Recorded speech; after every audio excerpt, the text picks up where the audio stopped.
the bench for this series.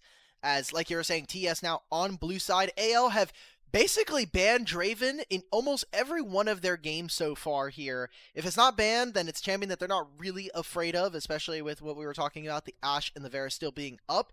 We'll see what the first pick priority here is, as with the Varus Gauntlet throw down, do AL accept the trade and look for something a little bit different? Or are we going to be seeing potentially a top lane blind? I mean, Cassante's even still up and available. Now you've gotten rid of the Rumble. Speaking of aggressive champions for Jackulov, that Kalista has consistently been on the ban table when you are a Yes. team on red side. That was not banned away just yet. However, there still is opportunity to take it away.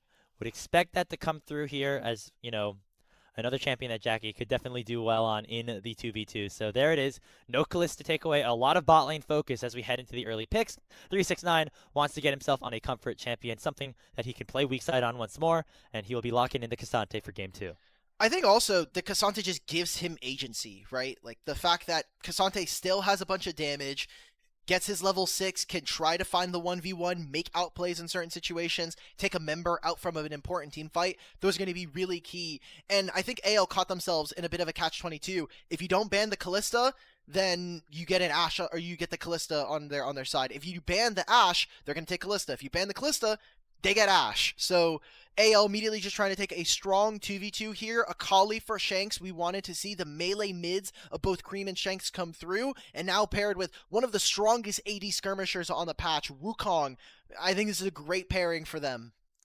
Yeah, and this is another instance where the fearless aspect of things comes into play. Because Shanks already played the Galio in game 1, that's typically a really good counter into the Akali. Cream will not be able to play it here in game number 2. That's the Ashe that you were talking about. Jackulov could potentially be going that direction, as it is one of the strongest marksmen in the patch, and with all these other bot laners already taken away, definitely going to be a focus for them to pick something up in some way in the first phase. Will be paired alongside the Renata for Crisp. Now, Crisp historically has played a lot of melee champions, engaged champions. However, the one range champion that he has whipped out a lot in recent years is this Renata Glask. He is such a good Renata Glask. I think that his positioning in a lot of fights, he really understands how far up you're actually allowed to play on this champion with the revive, with the handshake as well. So AL, I think with them picking the Mbessa, are really getting into a bit of a tricky situation where this Renata is going to continue to get value. Ashe as well. I think a Runon should be in her future, as with the bottom lane picked here for the side of TES, they can start to get rid of any uncomfortable matchups that they'd be looking for. Although, for me, I think I'd be looking at trying to target someone like Kael here, as he has been such a big initiator for the team. And as long as you can take away more of those support pools, Alistar and Rel is already gone, so got to be thinking about Braum and the Rakan. Now, you just look at the compositions that both teams have selected in the first phase of this draft, and, Ashe Renata is so good in these 3 melees topside for AL. If you are Tabe, if you are anyone's Legends, what are you looking for in the bottom lane to try and counteract this melee trio that's already been selected that the Renata is going to do so well into?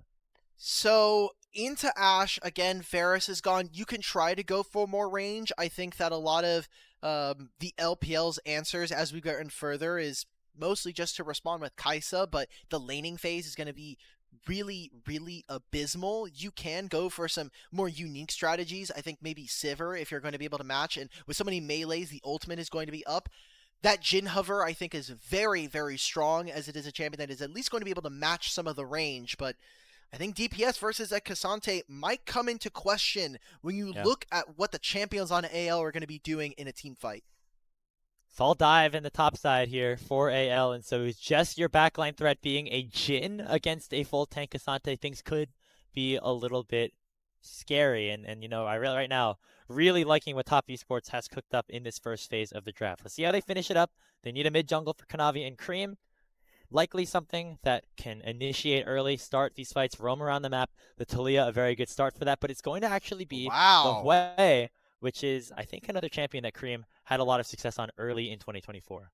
Yes, Cream, his 5th most played in the last year was Hwei, and it's 10-1 all time, so a great champion for him. I think he plays really, really well, especially with the creativity of this champion, having essentially 9 spells plus on your roster. You get so much different access to wave clear, shielding your team. The movement speed, I think, is also going to be really, really good for a team that kind of wants to get into a very specific range and then keep AL locked in. But you look at how many dashes they have. You have this Mbessa who can jump straight into the back line. She gets armor penetration from every point in her ultimate.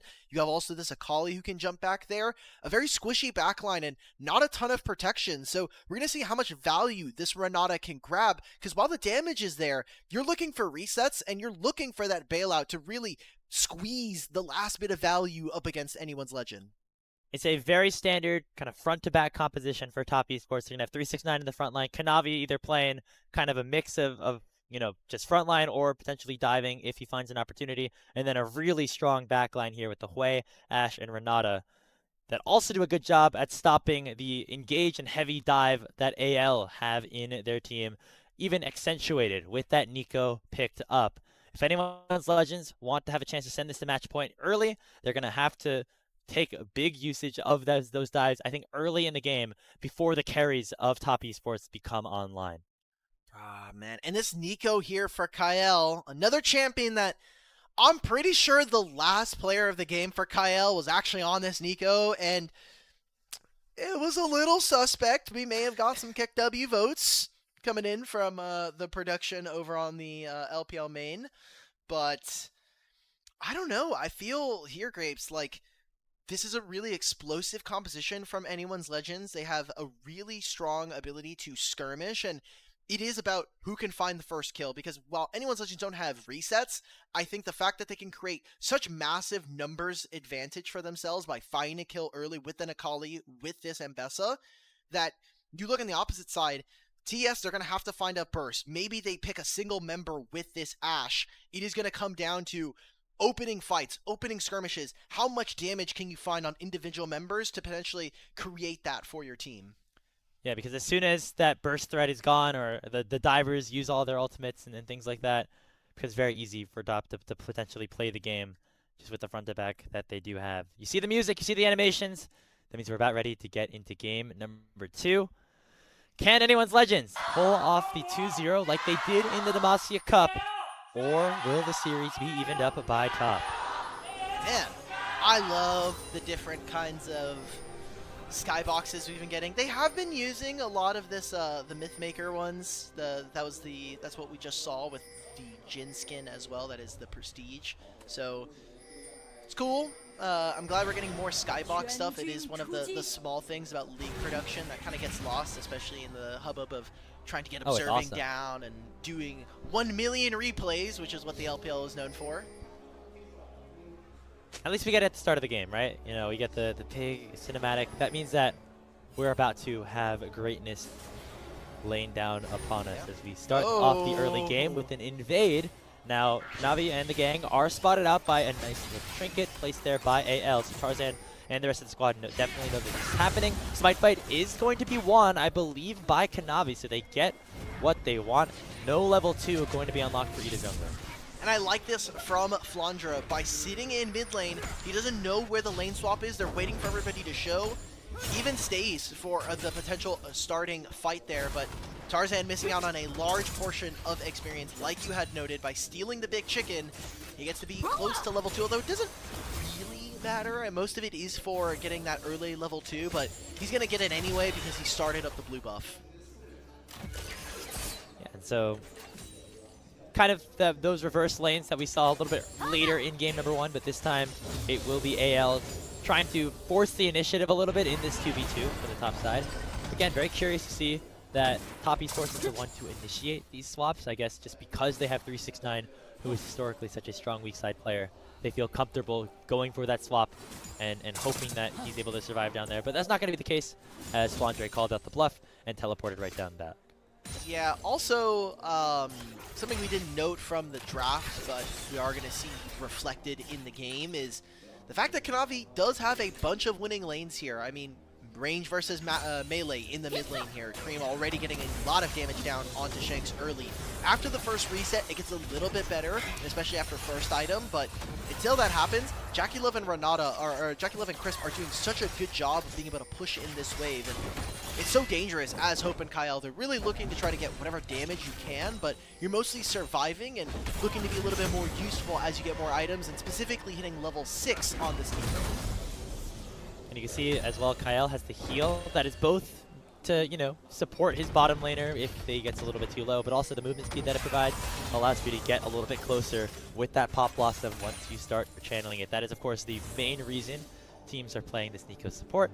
Yeah. As well as maybe some of the other trickery that you're seeing right here as well. Also, I'll just be honest, this new bottom lane meta of heal barrier is really sad. It makes me sad. And Hope actually not taking cleanse. That is usually something you do see from our AD carries. So maybe Kyle will have to pick up an early Mikhail's. But yeah, no ability to self-cleanse the Ashe ultimate that is going to be available later on in the game can turn into a potential win condition here for TES. As we noted, if you can find engage, as long as you can find that pick, TES are going to be in a great spot. As we know the timer for respawn Raptors, so why not as Kanavi? And he's gonna get it again. Hey, another W here for Kanavi. Steals away those Raptors for a second time. You can already see the CS differential right there. Ivers so slightly creeping ahead in favor of Top Esports. This time, they are the ones with the early gold lead. About 600, nothing too massive at this point, but going to show what having those winning lanes is able to do for a player like Kanavi, who now is level 5. He's 2 levels ahead of Tarzan. Yeah, double scuttle here for Kanavi and the respawn Raptors, plus getting the first big chicken, and he gets his own camp of this on his side of the map. He's in a really great spot, and this was the Kanavi that we were expecting coming into TES for the year. Someone that is super, super clutch and feels almost like our version of a showmaker, not a showmaker, of a Canyon. The Canyon in the LCK, I think, has been so precise about how he plays the jungle, and same can be said for Kanavi. I think a big leader for all of those JDG rosters in the past, and here for TS, hoping to bring yet another championship for the team this year. Yeah, and you know, didn't see too much early playmaking from him in game number 1.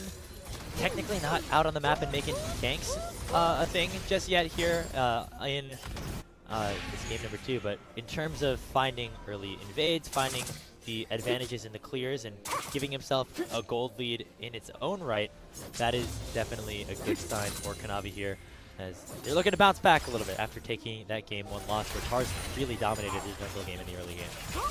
Viego, one of his most played, second most played in his career. So we'll see what the rest of TS are able to do and how they'll rally behind their leadership through the jungle.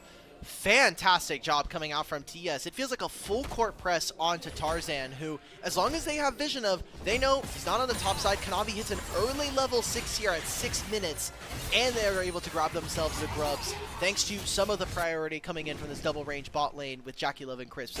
So far TS feel more on board this game. Maybe the first game was a bit of a snoozer. They didn't necessarily get their cup of joe, but now it feels like they're really in the groove, getting into the swing of things, and they should be looking to swap. You've got Dragon Spawn, you've already got Dragon Spawned here. You really haven't opened up all that much of an advantage through this Ambessa, so level 6s across the board. I feel really strongly TES are going to be very powerful. Oh. Wow! Flandre hits level 6, immediately runs to the mid lane, and tries to find the public execution onto Cream. Does not end up connecting on the ultimate, so he will have to walk himself right back down to the bottom lane turret, and now Top Esports have firm control over that side of the map, knowing that the Ambessa does not have an ultimate. That Dragon, of course, going to be a big priority for them. That was a great timer coming in from Flandra, and that speaks a lot to the ingenuity, saying, look, I'm over this wall. They're maybe not expecting for an Ambessa to make that roam from the lane. He catches the wave in time, he gets right back into this. You already see TES move their bottom lane to go contest for this Dragon. There is no flash on Cream, and so once Tarzan hits level 6, I'm going to be expecting to see how AL are going to be playing around this summoner spell that is missing. But first 3 grubs, no kills yet, but a second epic monster, so getting closer and closer to a lot of those feats of strength. You see the trade for the Dragon on the other side was Hope and Kyle were able to take 1 of those plates on the top side. Not nearly enough really to make it an even trade at this point. So Top Esports now collecting 2 of those first 3 objectives that you need. We'll see if they are able to collect that first feat of strength in a couple of minutes when that next group of grubs do spawn on the top side. And now, with the swapped over bottom lane, Jackie Love and Chris get an early hand at this turret down bottom, picking up 2 plates of their own. Hope got stuck on that top wave. He really wanted to get one more wave in, and well, yes, they got the plate. They lose 2 here versus Jackie Love and Crisp, so TES, a good job so far in this early game of applying pressure, and again, this just feels more in line with the TES that we know from this last year of really kind of leveraging the mechanical prowess of a lot of your teammates, and then kind of looking to empower their jungler. Last year is with Tien and kind of what he could do in the early game. Now with Kanavi, I think their mid-game and a lot of their team fighting should be very much on point, and we're going to see that a minute and a half before Grubs. That is probably going to be the next big objective. There are ultimates coming in for almost every single member here. Our supports are going to be ticking over to level 6, and that was where we said we really wanted to see these two get involved. Kyle and Crisp, the Renata ult, the Hustle Takeover, and this Pop Blossom are going to be 2 game-defining ultimates. And we'll see if either of these supports can get level 6, because they've been lagging a little bit behind in terms of XP, as supports often do. There we go. So level 6 unlocked here for Crisp. Kyle, hopefully we'll get it soon. We'll need it if AL want to contest the second spawn of Grubs, but right now not in position to do so just yet. Making their way downtown, or uptown, I guess. Tarzan finishing on the top side of the map. Kanavi has no camps, so for the most part, he's probably going to be bumming in around the rift right now. I don't got much to do. Maybe we can test for an early scuttle, and Kyle has made his way over here. He's going to leech just a little bit of experience from his mid laner so he can get that ultimate. But look at this, already made the reset. Hope, while he pushed in that wave, he is going to be late for this objective. He's going to be showing up after the Grubs have already spawned. Ooh, that's a big knockup landing here on the Q3. All out comes through from 369 as well. Flandre misses the ultimate once again, and Kanavi will find the kill. First blood for Top's jungler. There it is. Kanavi gets the reset, finds himself on this Mbessa, and that should just be the 3 Grubs going over. Maybe we see a steal of a single Grub camp as Tarzan is starting to clear out on Vision. Flandre, when he spawns in 12 seconds, will not have a teleport to be able to respond. So it'll be up to this 4v5 coming in from TES. We do have Flandre respawning in a couple seconds, however, no teleport, so it will be 4v5 at least for a little bit, as 369 does have the teleport and is walking into the pit first, as he has the advantage in terms of getting to the respawn faster. First Grub going to be taken here by Kanavi. Tarzan just needs to steal away 1, but instead they're going to try to look for the fight. Kyle getting spotted out. Shanks pops the Shroud, looking to maybe go in. Tarzan does not find the second Grub. This next one will secure the feat of strength for TES if they're able to get it. So Flandre and the rest of AL know that they potentially have to go now. They instead try to target here onto 369. Perfect execution comes through in for Shanks, and they will find the kill onto the Cassante. Kanavi forces the Heartbreaker out. Curtain Call will not connect as he flashes away, but it will be that 1 kill secured, and 1 Grub picked up for AL, denying the feat. So the feat of strength still up and available. We have the dragon in a minute and 15. You still have those Rift Heralds as well. AL are nowhere near being able to finish this for themselves, so it's a small win for the side of Anyone's Legend as they find that fight after what was a pretty dangerous opener, right? Like, they get that kill onto Flandre, and now there's no flashes from Kanavi or from 369. And it is just split here. 369 does not find his angle, and without the fear from Wei, makes it a bit difficult for them to be able to control space here. It's a great combo coming in from AL. Yeah, I mean, Shanks again forcing the initiative on the Akali, going for that play, knowing that they had to at least get 1 of those Grubs to prevent that feat of strength from going to the opposite side. So now they get another shot. This dragon is going to be important as well. Kyle actually did not use the ultimate, neither did Chris, for those ultis that we were talking about. The supports hitting level 6 for, not actually needed around the Grubs that time around. We will both have it around this Drake if either side wants to fight. And I'm looking at that Enchanted Crystal arrow here from Jackie Love. It'll be up for this play. And also a big item spike here for TES. Kanavi already finishing the Trinity Force so early on in this game. This should just be an uncontested dragon, as across the board right now, 369 getting some alone time with those 5 Grubs. Seems like AL, after pushing in this bottom wave, are going to look to take control of the river, and we're going to get more of the same. Playing around the posturing, making sure that we're kind of doing the dance and checking our opponents. Tarzan should be finishing his item, I assume, if we're looking for a recall. Oh, he's so close to just finishing Trinity Force. He has all the components, but maybe he's waiting. Yeah, he's waiting in base right now. So it looks like they are going to be comfortable with giving over the dragon if TES want to take it.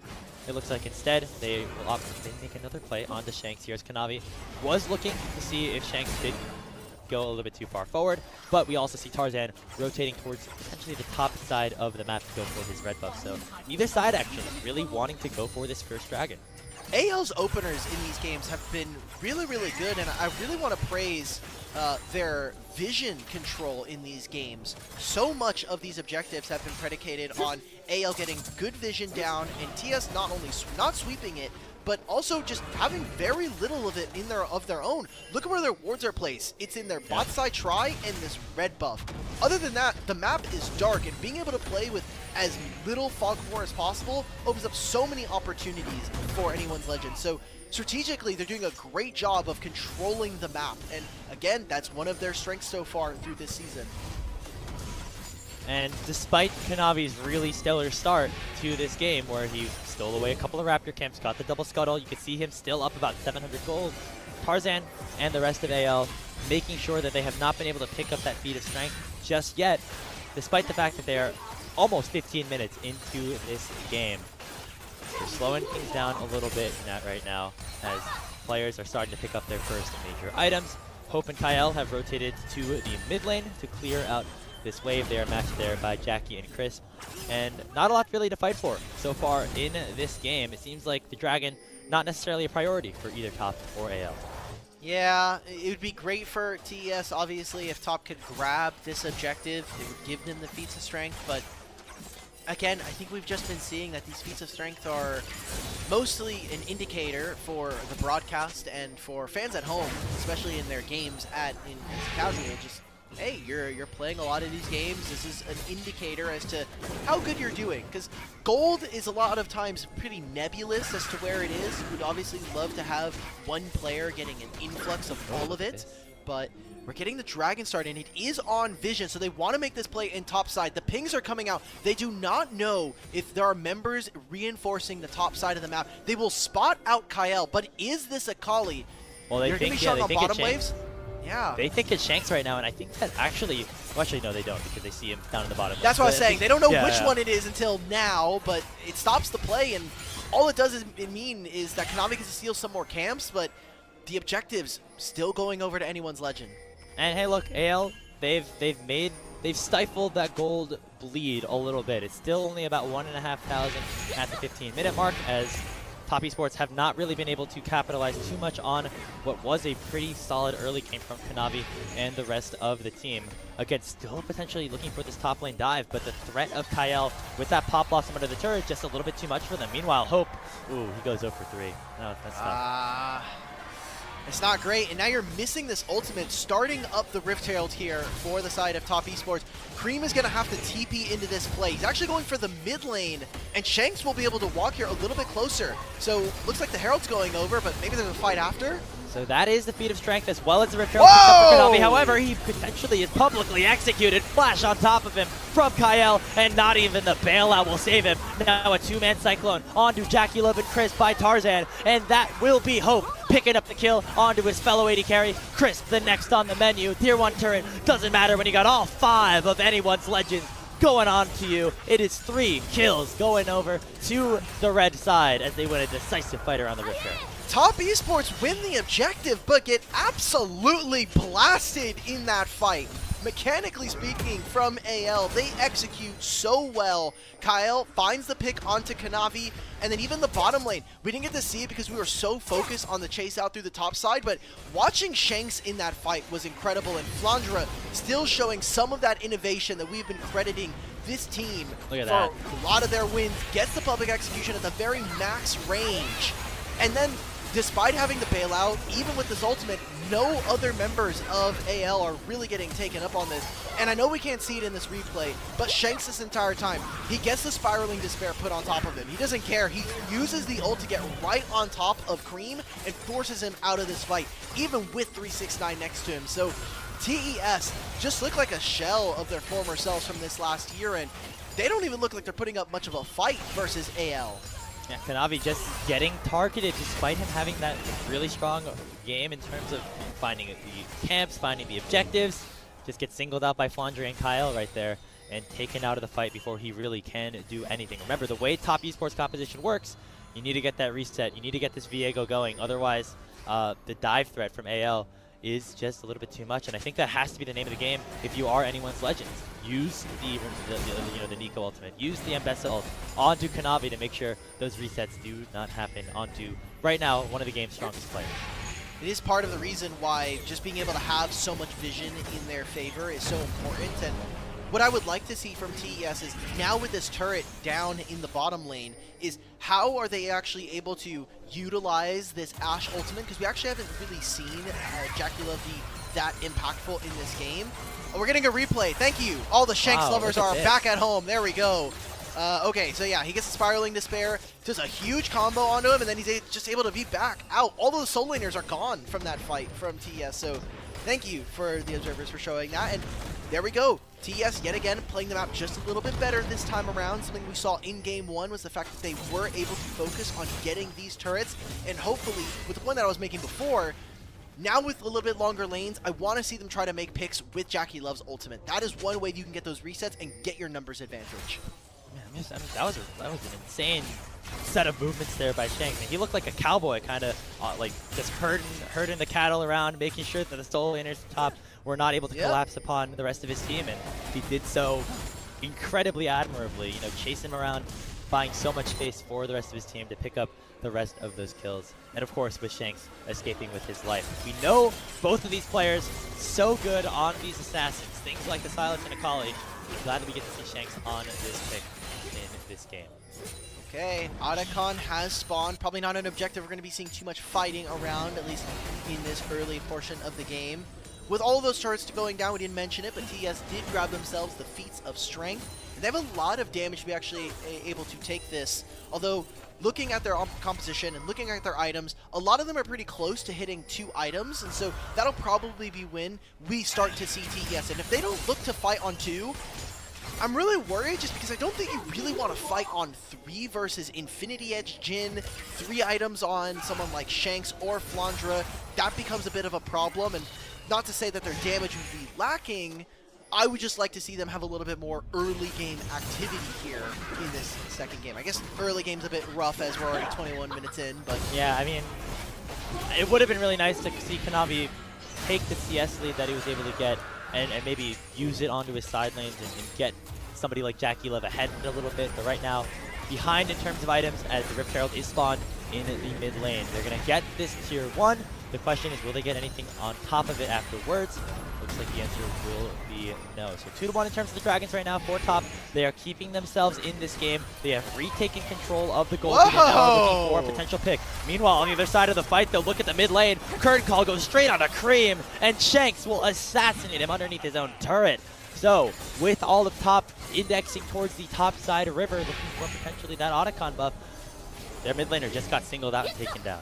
They have no ultimate, but Shanks is going to be looking for a TP back into this play. Cream no longer available for 25 seconds. Kyle does get spotted here, and he's just drawing attention away from this Otacon buff. Half HP, but that armor shred is huge, and there's still no ultimate here for Shanks, so despite the flank, I don't know how impactful. I mean, if a shuriken lands on a Jackie, he could still be in trouble. And look at AL, they're diving straight on a 369. Kanavi already has the bailout on top of him, and there's the Pop Blossom from Kyle. It lands on a 3. Flandre is still alive. He finally will get taken down by 369, but the fight is already cooked for top esports. 369, the last remaining survivor. It will be an ace just for Flandre, as AL will make their way back towards the Otacon. TES are routed, and it has been individual members getting caught out before these fights. Last game, it was Crisp.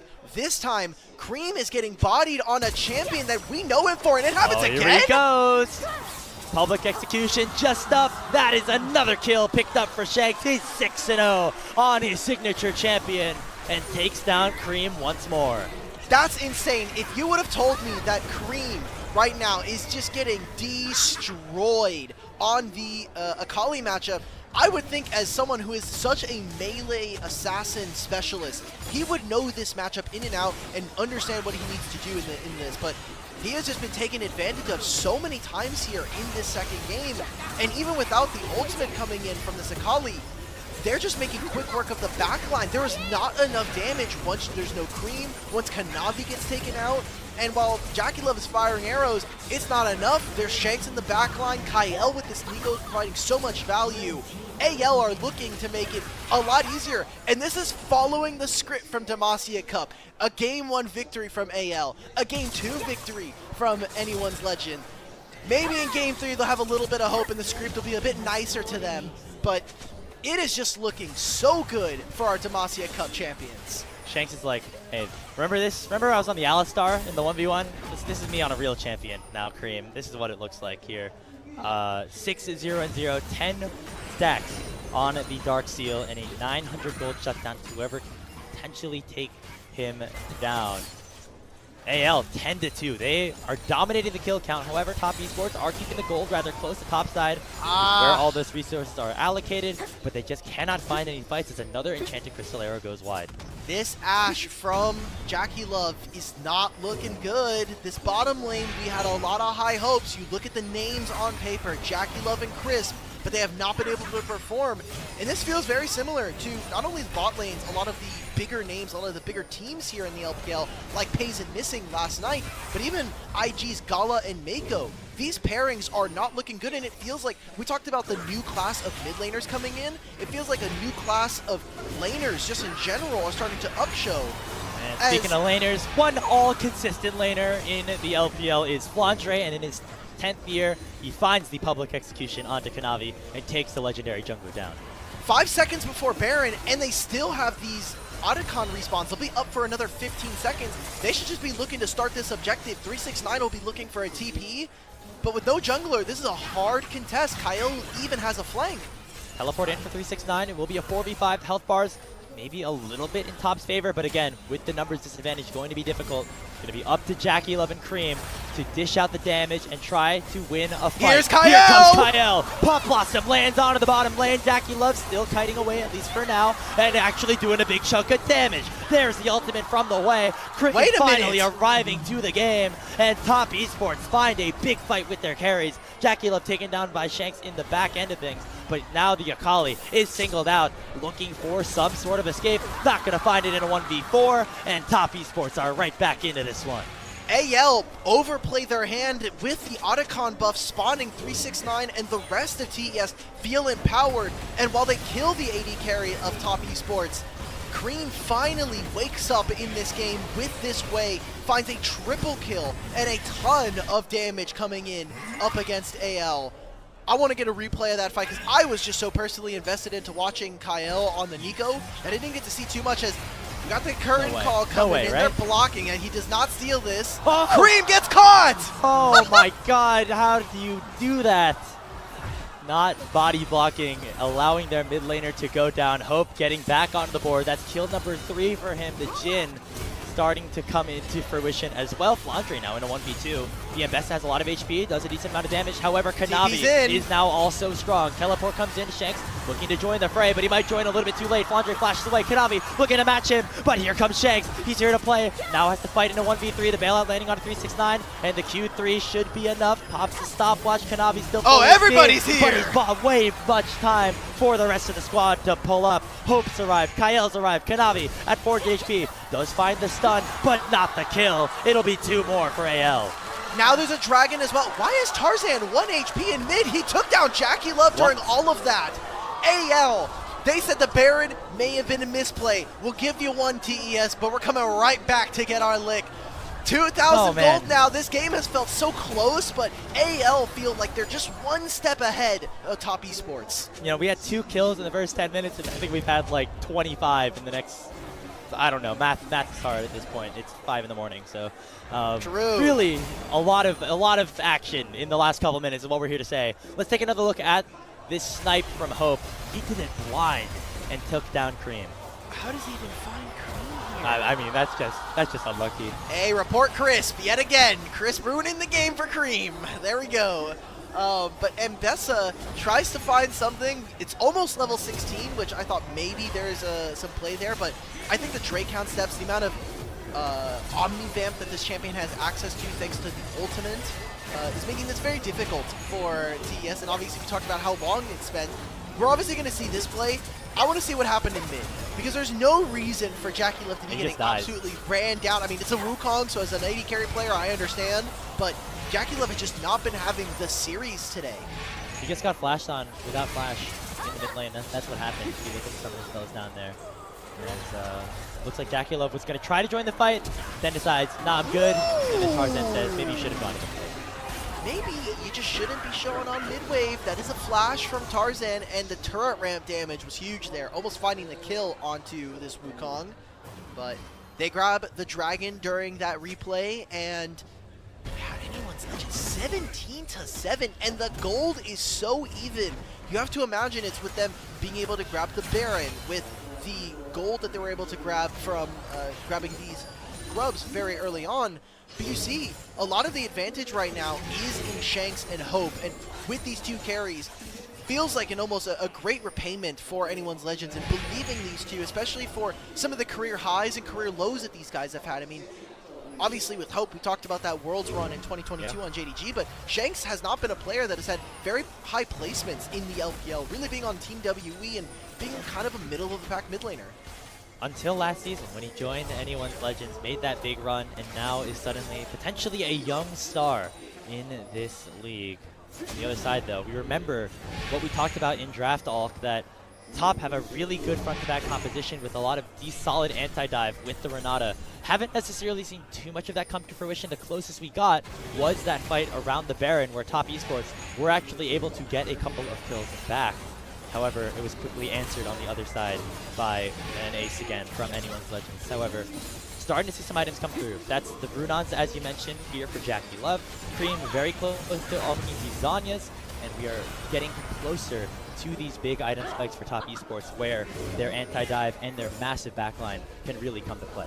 And those three items are coming online here for Anyone's Legend. We talked about it and we noted it early on. It's not it's not the Infinity Edge here, as Hope is looking to try to channel that later, as he has the LDR finishing the RFC as well. But 3 items here for Shanks, 3 items for JackeyLove. If there's ever a time in this game that we need TES to walk up, it needs to be now. JackeyLove needs to have that Ashe game, and Ashe doesn't have a ton of damage in general, but maybe this is the pick.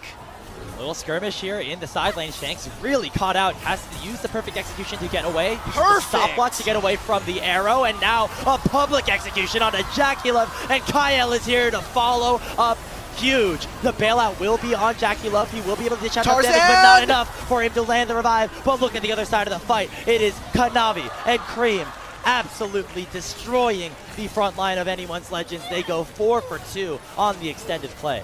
Finally, some fight again coming in from TES. It is a fight that is started by 369, and maybe that's just going to have to be the recipe for this series. No one else feels like they're taking the reins and wanting to take the game into their own hands. I want to go back and see how exactly, you know, Cream and Kanavi were able to carry that fight, because it looked like the dive, everything was there for AL, but that is what we were talking about, Alk. Some of this anti-dive coming through from Top, maybe coming to fruition here as we start the play with a nice one from 369. So many spells from Shanks is already gone. There's no Shuriken flip. Now he uses the perfect execution. And finally an Ashe ultimate. While it doesn't land, I think it has done its job, which is get crowd control down onto Shanks. And this was just an overextension from Kanavi. He wants to get the reset. And the hostile takeover catching him mid-air does provide so much value, and I think it's the damage, the AoE from Cream, spiraling Despair, plus getting all this DPS down onto Flandra. That is where the bread and butter of this TES roster does. You see Coach Mohamed kind of having a little bit of fun. He's like, finally we're doing something, but finally it's not over yet. The gold is so even, and honestly, we should be expecting that from our two teams here. This was a very close grand finals in Demacia Cup, and these are two teams that I think are really starting to ramp up, or should be looking to anyway, as we get closer to playoffs here after this group stage split. And once more, coming into this draft, A lot of us were potentially expecting Top to win these later game team fights if they are able to execute correctly, and if Cream is able to get online on what was one of his best champions about a year ago in the 2024 Spring Split on the way. As you mentioned, on 10-1 on this champion throughout his career, now has 3 full items with the death cap completed. That is a lot of damage for Cream to dish out. However, you look at the gold, still in favor of AL. Those carries still going to be able to dish out a ton of damage if given the opportunity. And look at the levels that are currently being bought up. Flandra, level 17, which means he does have a 3rd point in that Mbessa ultimate. He gets a free, I just want to double check the numbers on this. He gets 30% free armor penetration for simply being level 16 on Mbessa, which is huge. That's also fun. getting 15% Omnivamp from this. Just insane. This champion is going to be so difficult to deal with. Now has a death stance as well. Shank's already level 18, so the level's becoming more and more important as we talk about big key ultimates here in this game. So we await which team will strike an objective first. It is 2-2 in Drake, so this specific Mount Infernal Dragon will not result in a soul going over, just soul point. Top Esports are the one to pull the trigger first. They start up this Baron and force AL to respond. Already half HP though, and Mbessa is TPing. See if Tarzan, they're going to look to try to turn off of this fight. Solo lanes are on one side, and the rest of the team from AL are on the other. You flash forward to try to find the handshake, but Flandre dashes away. Says you catch these hands a little bit later as he peels away from the potential turn. 369 tanking up a lot as he is manning the front line rather admirably, but right now, a decent amount of cooldown thrown away. No flash on Crisp, that could be a big one if AL want to find a target. You think the tension in game is already at a pretty high mark? I love that we're also getting the crowd sounds as well. You can see that every single move in this game feels like they have the audience choked up. Oh, and they took a bot lane reset. Jackie Love and Chris are nowhere in the area, and they're starting up this Baron. Half HP immediately here for AL. There's not a ton of Baron take damage, but it is burning down quickly at 4,000 HP. Will be able to be secured, and it's hope that lands the final blow. Now, can Top Esports win this fight? Ultimate comes out for Chris, doesn't hit anyone. Kyle only has the Pop Blossom onto the Renata Glass. Jackie Love getting soloed out potentially by Tarzan, but he's able to dash away. Shanks will go down first. This front to back is what we wanted to see from Top, and it is paying out in dividends. They get to force Tarzan back out on the other side, and now it's up to Hope and Flandre. They get the kill on the Kanavi. 369. Now it's to run for the hills, and they will even up this trade. It is a 3-for-2 in favor of AL, with Tarzan still on the run. He's looking, he's swinging from brush to brush. He won't get spotted by Chris. Dragons here. I love that the crowd is getting wild and excited for this game as we're getting a closer and closer team fight. Every single inch of this fight has to be taken by either team. We saw that TES, they moved into the backline, that Enchanted Crystal Arrow finding Hope all the way behind that terrain meant that they were missing their Jhin in this fight. And we can take a look right back at this. It is the secure for AL, but look at Hope here. I love this focus. He actually gets it at 500 HP, and while the Red Sea parts here for AL, he cannot open the curtains. So they're missing a large portion of their DPS. It's great that Kyle finds this, but none of the damage dealers are here to play. And it's going to be the sole point being caught up in the picture-in-picture for anyone's Legend. And Jackulub just does so much damage on the front half of this fight, and working this front to back worked out so well for them. But then you see Jackulub and Crisp opting back to try to taste Tarzan, while 369 and Kanavi went for the 2v2, and that ended up being the play that proved costly for TES. Wow. Incredible stuff, but I mean, it doesn't even matter. Like, you can look at the top of the scoreboard, and if you just like put your hands over where all the other objectives are, wow, it's 22-13. This game should be really one-sided. Look at how close it is. It's only 3,000. Half of that is coming from the Baron and how much gold it gives you, 1,500. So you look at the items. Hope has not died this game, which I think is impressive when you think about having a you have a Viego, a Cassante. He's doing so much in this fight, and without an Infinity Edge as well, which feels pretty weird. Maybe that's going to be the switch after the Youmuu's once we get rid of that item. Yeah, I saw the BS sword in his inventory. I thought, oh, that's going to go for IE, but ends up going for a little bit more survivability with the Bloodthirster. I guess his thought is that I do enough damage already at 6 items, so I just want to make sure I can stay alive and not get bursted down by a Kanavi, by a 369, Sure. etc. So I still would like to see that Infinity Edge, especially as 369 continues to get stronger and stronger, has even more armor on the way with, I think, a Jock Show up next in his inventory. So, yeah, just interesting from Hope. But we'll see what that Yomu's can do. The Yomu's was the first item, so he's looking for an earlier spike. Obviously, lethality items are a bit cheaper than crit itemization, so trying to see if he can get that. But this game has gone so long. We're at 40 minutes yet again. And we got Dragon spawning in 3, 2.5 before that Baron. Feels like we're kind of waiting for yet another tango around these objectives. And I don't feel like, Grapes, that should have been the objective here for TES. With such long lanes, with so many turrets down, I think you should be fishing with the Enchanted Crystal Arrow. It has such a low cooldown, especially at level 17. We should be looking for picks. I want to see him and Kanavi start to link up. That has been a duo that we're still waiting to see in this game. And, you know, a new duo, because Kanavi's played so much of his career on a team not named Top Esports, named JDG instead. So, we'll see if that synergy almost ends 6 up years on JDG, coming to fruition. which is crazy. Yeah. You think of him as like, oh, he's Korean jungler for a long time, but he's really like made a name for himself in the LPL specifically with JDG. And so seeing him on a different team, although I feel like you always can kind of connect TS and JDG as being kind of the new blood top tier contenders in the LPL, definitely still a big shift for somebody like Kanavi.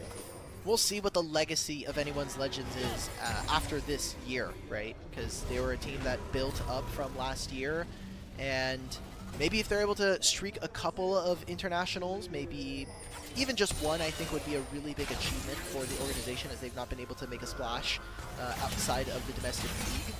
And I don't know, man. This would be so cool to see some of these players from the side of AL make it, but it does start here in the group stage. It does start with them being able to finish this match out, and we're only in game 2. We have a full best of 5 still here, ready to go, fearless as well, and we haven't seen the game really taken off for TES. We've seen glimmers of hope, but for AL, it has been kind of all engines go for them. They can very rarely make a mistake in this series so far. And right now, they're going to try to start a fight with Tarzan putting the Cyclone in onto Kanavi. Has the there it is! Steel Cap, so not going to be able to find too much damage onto him. And now it is a chance for top to retaliate. Enchanted Crystal Arrow blocked by Tarzan's clone, and that means that their aggression has to stop for TES. A lot of cooldowns burned, a lot of ultimates burned. All in all, not going to matter as we await these major objectives spawning. Infernal Soul on the table in about 50 seconds for anyone's Legends, while the Baron will spawn in 20. Huge win there for AL. They traded 2 of their ultimates, both of which are already back up or almost back up and available for 369's teleport. That is going to be a summoner spell that they're going to be looking to try to leverage as we get further into this game. Baron is spawning in 5, and a Soul here in 30 seconds. We already see AL are starting to posture towards the top side of the map, but I think this Soul is just so much more important. It's going to be a relevant combat buff for you for the rest of the game, and especially for someone like Jhin, who has such multiplicative values with AD. Getting an Infernal Soul means he does that much more damage. Teleport coming in. It looks like Shanks wants to start the party with the flank of his own on the Akali. Has level 18. And is going to bide his time. Make sure he doesn't go in too early. And with that teleport, it's actually going to be Tarzan and the rest of anyone's Legends putting away Vision in the Baron pit. Still a really good position for Shanks to be able to find and a good angle. Top Esports kind of just stuck in the mid lane, sandwiched between both sides of AL. Kyle's got to be very careful. He knows that he got spotted on that one ward, so TS are going to send the search party to find this Nico. Okay, hope with the ultimate, maybe Here's here. the opportunity, Kyle looking for a chance to retaliate. Curtain call only landing onto Kareem. Oh, he's caught, and this though. Nico is definitely in a bad spot. AL, they probably are in the mood to just go for a fight down mid lane, knowing that their support is in big trouble. Shanks does not find any engage just yet, as Flandre is down to about 40% HP. Dragon on the table. Somehow, Kyle is just still alive, as Kanavi thinks it's more important for his team to go towards the Dragon and deny the soul from their opposition.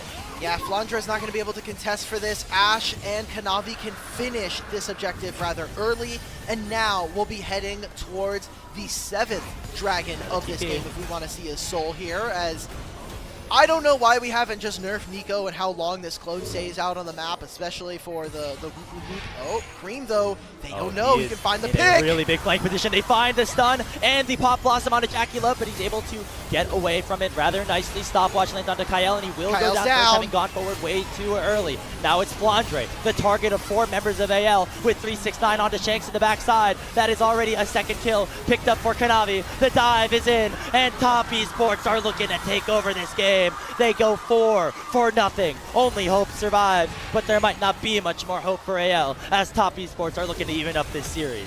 They've got 5 grubs. They should be looking to end. Not too many minions, however, maybe having to utilize Cream's teleport to save them.